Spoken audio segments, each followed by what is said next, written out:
Salut à tous, chers amis, je suis Ribaro Fouadien-Nokam, juriste en droit du travail.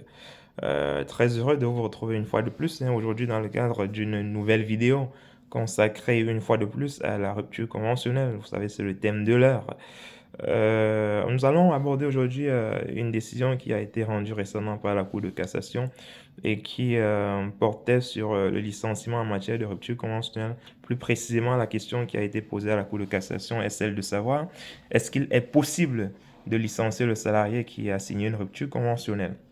Alors peut-être avant d'entrer dans le vif du sujet, il faudrait peut-être préciser le cadre contextuel dans lequel cette décision a été rendue.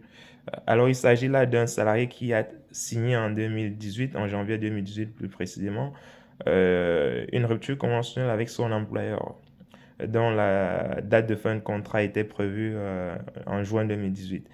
Sauf que entre la fin de l'homologation de la rupture conventionnelle et la date de fin de contrat envisagée par les parties, le salarié a été licencié pour faute grave par son employeur durant ce laps de temps-là. Et le salarié n'étant pas content, il a saisi la juridiction compétente, notamment le conseil de prud'homme, pour réclamer les indemnités de rupture conventionnelle qui avaient déjà été validées par l'administration.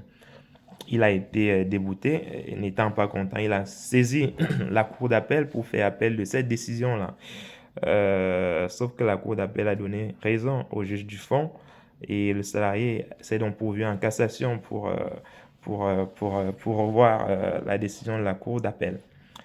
La question donc qui a été posée à la cour de cassation était celle de savoir est-ce qu'il est possible de licencier le salarié, n'est-ce pas, qui a signé une rupture conventionnelle. Et la Cour de cassation, naturellement, a répondu par la positive, parce qu'il faut préciser que le salarié, plus précisément dans cette affaire, réclamait les indemnités de rupture conventionnelle parce qu'il estimait que la rupture conventionnelle, bien qu'étant licencié, la rupture conventionnelle avait déjà été validée et la rupture conventionnelle ne dépend pas, en fait, c'est deux procédures différentes, n'est-ce pas, qu'il faut distinguer.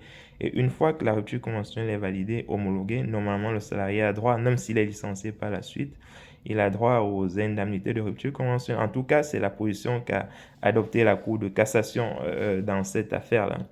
Donc, ce qu'il faut savoir, c'est que la rupture conventionnelle, n'est-ce pas, est exclusive du licenciement, mais toutefois, lorsque les faits surviennent après le délai de rétractation, entre le délai de rétractation notamment et la date de rupture effective du contrat de travail, l'employeur peut effectivement licencier le salarié pour faute grave, n'est-ce pas, si cette faute est commise dans ce laps de temps-là. Donc ça, c'est possible de le faire.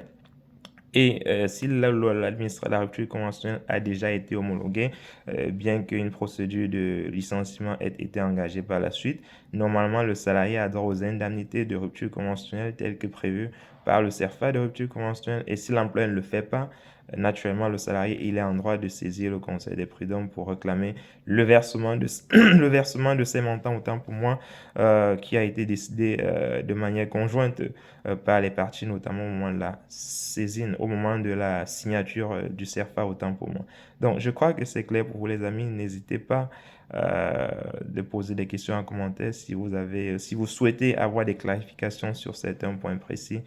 Nous nous ferons la joie de répondre à ces questions dans de nouvelles vidéos qui seront communiquées plus tard. Allez, bonne journée à tous les amis, on est ensemble et surtout prenez soin de vous.